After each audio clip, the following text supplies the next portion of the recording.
যেই ছেলেরা পাশে বসা মেয়েটিকে ওড়না ঠিক করতে নিলে আলগোছানো চোখ সরিয়ে নেয়, সেই ছেলেগুলো ভীষণ লাজুক হয়।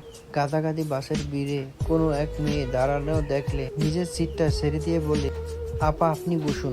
মেয়েটি ঠিক কৃতজ্ঞতার হাসি দিয়ে বসে ঠিকই, তারপর তাদের দিকে আর ফিরে তাকায় না। ছেলেগুলোই চিরকাল অগোছালো থেকে যায়। সেই ছেলেগুলোই টিউশনের টাকা একটু একটু করে খরচ করে। মাসের শেষ দিনগুলো খাবারের বিল দেওয়ার ভয়ে সকালবেলা না খেয়ে ক্লাসে ছুটে। মা ফোন করে জানতে চায়, বাবা দুপুরে কি খেয়েছিস? হাতের শুকনো পাউরুটির দিকে এক পলকে তাকিয়ে উত্তর, পুঁই শাক, বেগুন দিয়ে ইলিশ মাছ আর ডাল।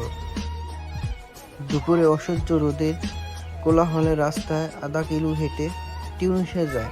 কিং কিং করে পকেটের ফোনটা জানান দেয়, বাবা ফোন। কপালের গাম মুছে মলিন হয়ে যাওয়া স্যান্ডেলের দিকে তাকিয়ে বলে, হ্যাঁ বাবা, ভালো আছি আমি। এটুক বয়সী ছেলেগুলো কেন জানি প্রবল আত্মসম্মান বোধ এসে ভর করে।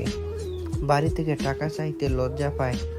এই ছেলেদের একজন করে প্রেমিকা থাকে। হুট করে রিক্সায় চলতে চলতে একদিন প্রেমিকার হাত চেপে ধরে এক কাপ মালাই চা দুজন ভাগ করে খেতে গিয়ে হাসতে হাসতে গড়িয়ে পড়ে। ফেরেন্সি শ্যামবর্ণে বড় বড় চোখের দিকে তাকিয়ে কবিতা রচনা।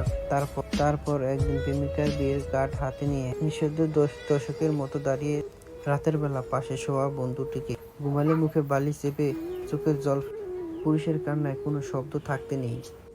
পুরুষদের আড্ডায় প্রথম সিগারেট টান দিয়ে খুসখুস করে কেসে উঠল প্রথম প্রেমের সাথে তার ফুসফুস। প্রথম নিকোটিনেরও স্বাদ পায়।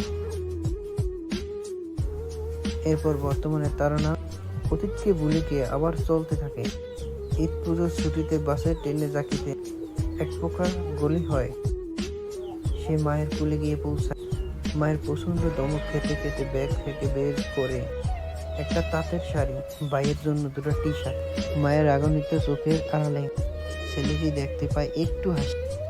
ছুটে চলে যায় জানতেন ছেলেটির কাছে, যা কিনা এক ছেলেই তো সুখ।